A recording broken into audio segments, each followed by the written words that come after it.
مرکز یکجہتی اسلام، افلاک سے اونچا شہلالاک کا ہے نام، ہے ذات نبی مرکز یکجہتی اسلام، افلاک سے اونچا شہلالاک کا ہے نام۔ اعوذ باللہ من الشیطان الرجیم، بسم اللہ الرحمن الرحیم،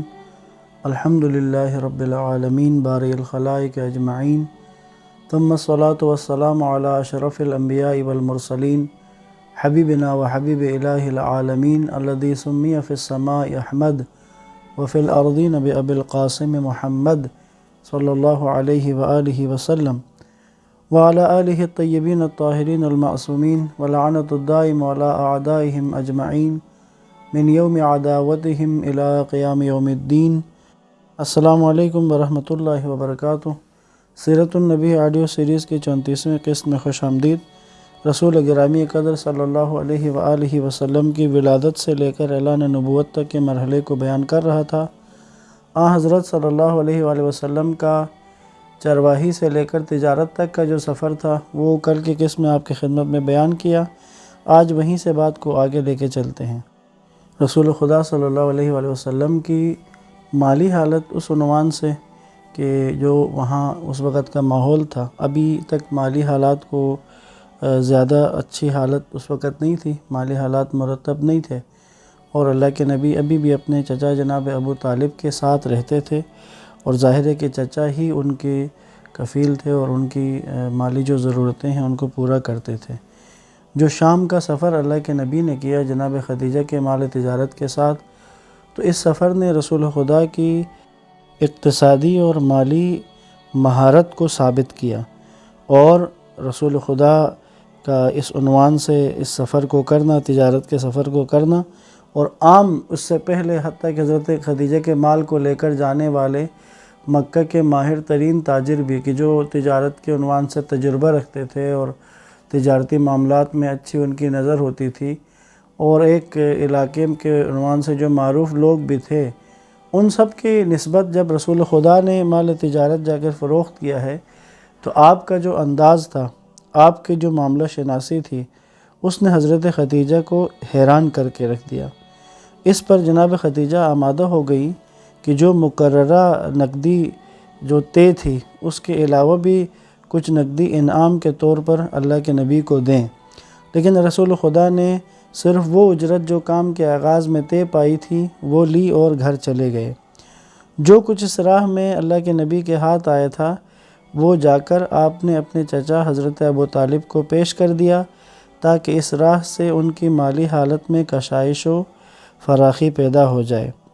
بس راستے پر آنکھیں بچھائے ہوئے چچا نے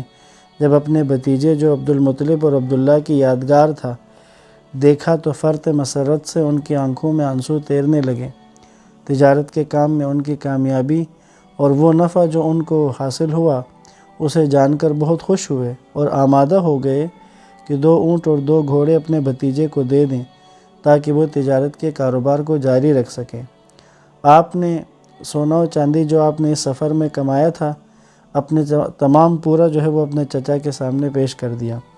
اور ظاہر ہے کہ اللہ کے نبی کی زندگی کی 25 بہاریں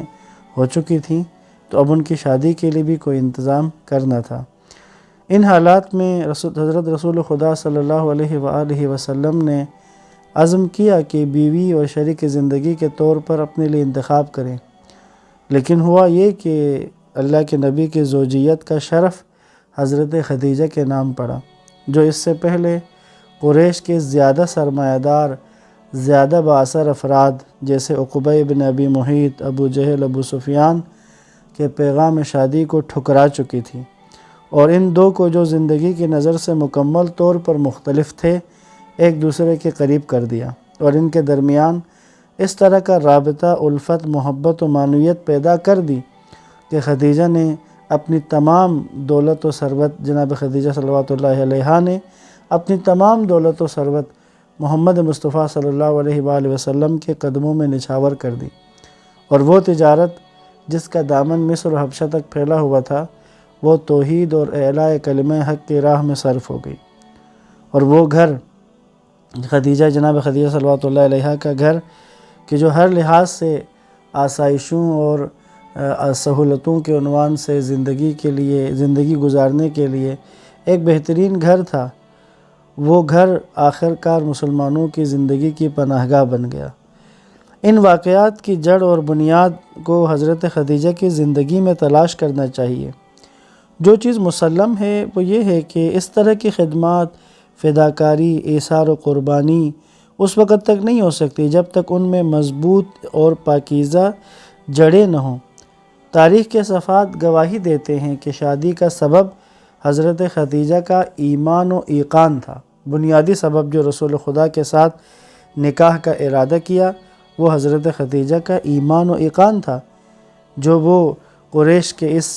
امین قریش اور ان کی عفت و پاک دامنی، تقوی و دیانت پر جو اپنی ایمان جو رکھتی تھی حضرت خدیجہ۔ جناب خدیجہ سلام اللہ علیہا چونکہ وہ ایک عفیف و پاک دامن خاتون تھی، ان کو ہمیشہ متقی اور پرہیزگار شوہر کی تلاش تھی۔ اسی وجہ سے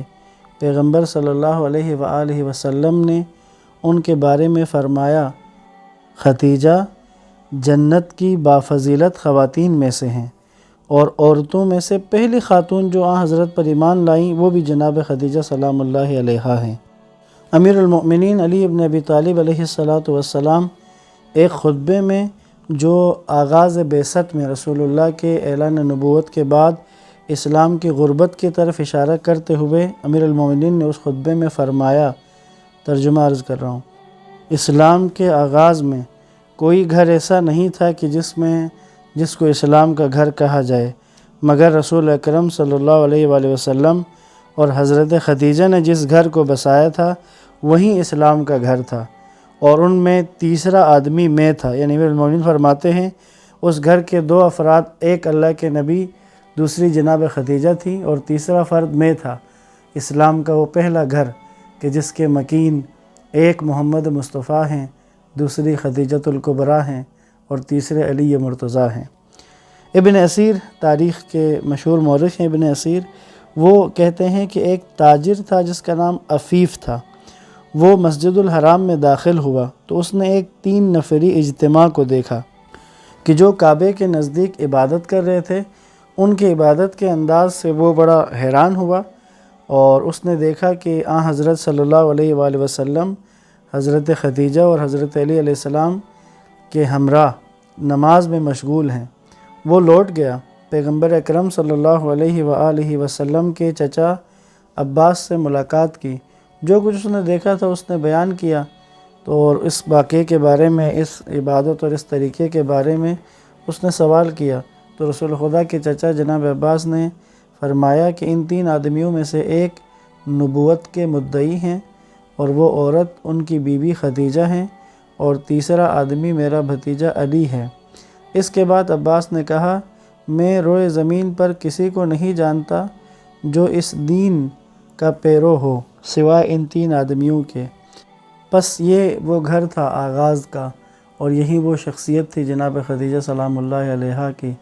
کہ جنہوں نے رسول خدا سے ازدواج کا فیصلہ کیا، اور پہل انہوں نے کی۔ سیرت ابن ہشام کے مطابق خدیجہ صلوات اللہ علیہا نے پیشکش کی ابتدا کی، انہوں نے اللہ کے نبی کی طرف پیغام بھیجا۔ بعض روایات میں ہے کہ خود جناب خدیجہ نے رسول خدا سے بات کی، لیکن بعض میں ہے کہ یہ انہوں نے کسی کے ذریعے سے یہ پیغام بھجوایا۔ اور بہت سے مورخین کے نزدیک وہ نفیسہ بنت علیہ تھی کہ جنہوں نے حضرت خدیجہ کے پیام کو ان الفاظ میں، وہ الفاظ بھی تاریخ میں نقل ہیں، پیغمبر صلی اللہ علیہ وآلہ وسلم تک پہنچایا۔ نفیسہ نے کہا کہ اے محمد صلی اللہ علیہ وآلہ وسلم، آپ کیوں اپنی زندگی کے شبستان کو ہمسر و زوجہ کے چراغ سے روشن نہیں کرتے؟ اگر میں آپ کو حسن و ثروت، شرافت و عزت کی طرف دعوت دوں تو کیا آپ قبول کریں گے؟ پیغمبر صلی اللہ علیہ وآلہ وسلم نے کہا، اس سے آپ کی مراد کون ہیں؟ اس نے حضرت خدیجہ کا نام لیا۔ حضرت صلی اللہ علیہ وسلم نے فرمایا، کیا خدیجہ اس کام پر راضی ہو جائیں گی؟ تو اس کے باوجود کہ ان کی زندگی اور میری زندگی میں بہت زیادہ فرق ہے۔ پس نفیسہ نے بتایا کہ مجھے حضرت خدیجہ نے ہی کہا تھا کہ میں ان کا یہ پیغام آپ تک پہنچاؤں اور آپ کی مرضی معلوم کروں۔ پس جناب خدیجہ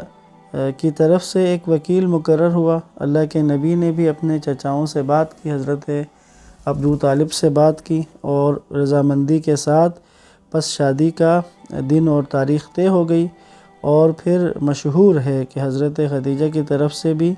اور حضرت رسول خدا کی طرف سے بڑی شخصیتوں نے شرکت کی، قریش کی بڑی بڑی شخصیات نے، اور یہاں پر اللہ کے نبی اور جناب خدیجہ کا نکاح پڑھا گیا۔ مشہور یہ ہے کہ حضرت خدیجہ کے والد خبیلت جو ہیں وہ جنگ فجار میں فوت ہو گئے تھے، اس لیے ان کی طرف سے ان کے چچا نے عقد کا صیغہ جاری کیا۔ اس محفل نکاح میں پہلے جناب ابو طالب نے خطبہ پڑھا۔ حضرت ابو طالب کے خطبے میں آغاز میں خدا کی حمد و ثنا کی، پھر انہوں نے اپنے بھتیجے کا تعارف کروایا۔ فرمایا میرا بھتیجا محمد ابن عبداللہ صلی اللہ علیہ وآلہ وسلم کا قریش کے جس شخص سے موازنہ و مقابلہ کیا جائے اس پر برتری رکھتا ہے، اگرچہ ابھی دولت و ثروت کے لحاظ سے زیادہ اچھی حالت میں نہیں ہے، لیکن دولت تو ایک ڈھلتی چھاؤں ہے، زوال پذیر، اور اصل و نسب ایک دائمی چیز ہے۔ پھر حضرت ابو طالب نے نکاح پڑھا اور حضرت خدیجہ کے چچا اور حضرت ابو طالب نے نکاح کے صیغے جاری کیے۔ نکاح ہو گیا۔ حق مہر 400 دینار مقرر ہوا۔ بعض نے کہا ہے کہ حق مہر 20 اونٹ تھا۔ حضرت خدیجہ سلام اللہ علیہا کے بارے میں مشہور ہے کہ ان کی عمر 40 سال تھی، اور عام الفیل سے 15 سال پہلے انہوں نے اس دنیا میں قدم رکھا تھا۔ بعض نے اس سے کم عمر بھی لکھی ہے۔ پس رسول خدا صلی اللہ علیہ وآلہ وسلم 25 سال کی عمر میں اور حضرت خدیجہ 40 سال کی عمر میں آپ نے اپنی زندگی کے ان کا آغاز کیا، زندگی کے ان سالوں کا۔ بہت بہترین اور خوبصورت زندگی، اور دونوں شخصیات اللہ کے نبی، اخلاق کریمانہ، بلند ترین بلند پایہ اخلاق کے حامل، سرور کونین، فخر کائنات، فخر موجودات، خدا کے محبوب۔ بس ایک ایسا انداز زندگی یقیناً رہا ہے کہ جو مثل ہے، جو نمونہ ہے، نمونہ عمل ہے ان تمام خانوادوں کے لیے کہ جو بھی اپنی ازدواجی زندگی کا آغاز کریں، رسول خدا صلی اللہ علیہ وآلہ وسلم کی ذات اقدس ہم سب کے لیے نمونہ عمل ہیں۔ بس حضرت خدیجہ نے رسول خدا کے ساتھ 2 ازدواج کیا۔ پہلے بھی عرض کیا، اس شادی کا مقصد، اس کا ہدف وہ یقین تھا، وہ ایمان تھا جو حضرت خدیجہ کے دل میں اللہ کے نبی کے لیے موجود تھا۔ کہا جاتا ہے کہ جس وقت حضرت خدیجہ کے غلام جو رسول خدا کے ساتھ سفر تجارت پر گئے تھے، جب وہ واپس لوٹے تو اپنے غلام میسرہ سے کہ جو سفر میں ساتھ گیا تھا، ان سے امین قریش رسول خدا صلی اللہ علیہ وآلہ وسلم کے سفر کے حالات کی رویداد پوچھی، تو اس نے حضرت خدیجہ کے سامنے ان کرامات کو کہ جو اس نے راستے میں آپ سے دیکھی تھی اللہ کے نبی سے، اور جو کچھ اس نے، ایک روایت بھی تھی کہ راہب جو ملا تھا اس میں بصرہ میں، اس نے اس کو بھی بتایا تھا رسول خدا کے بارے میں، تو وہ سب اس نے حضرت خدیجہ کی خدمت میں بیان کر دیے۔ حضرت خدیجہ رسول خدا کے ساتھ محبت و الفت کا بہت بڑا احساس پاتی ہیں، جس کا سرچشمہ حضور صلی اللہ علیہ وآلہ وسلم کی معنویت سے پھوٹتا ہے۔ جب میسرہ نے ان واقعات کو جناب خدیجہ کے سامنے بیان کیا تو جناب خدیجہ بے اختیار اسے کہتی ہیں، میسرہ کافی ہے، تو نے محمد صلی اللہ علیہ وآلہ وسلم کے ساتھ میری محبت کو دگنا کر دیا ہے، جا میں تجھے اور تیری بیوی کو آزاد کرتی ہوں، 200 درہم، 2 گھوڑے اور 2 قیمتی کپڑے بھی تجھے دیتی ہوں۔ اس کے بعد جو کچھ میسرہ سے سنا تھا تو وہ اپنے چچا ورقہ بن نوفل جو کہ عالم تھے اور اہل کتاب تھے، جانتے تھے، ان کے سامنے ان کو بیان کیا۔ کہتی ہیں کہ اس نے پھر بتایا کہ جو ان کرامات کا حامل ہے وہ اسی عرب میں آنے والا نبی ہے۔ یہ جو میں نے آپ کی خدمت میں واقعہ بیان کیا، یہ سیرت ابن ہشام میں ہے، جلد نمبر 1 اور صفحہ نمبر 26 میں۔ آیت اللہ جعفر سبحانی نے اپنی کتاب فروغ ابدیت میں بھی اس کو نقل کیا ہے۔ پس حضرت خدیجہ نے رسول خدا پر ایمان و ایقان کی وجہ سے ان کے ساتھ ازدواج کیا، ان کے ساتھ شادی کی۔ یہاں پر اختتام کرتا ہوں، انشاءاللہ مزید بات کو اس کے اگلی قسط میں بیان کروں گا۔ والسلام علیکم ورحمۃ اللہ وبرکاتہ۔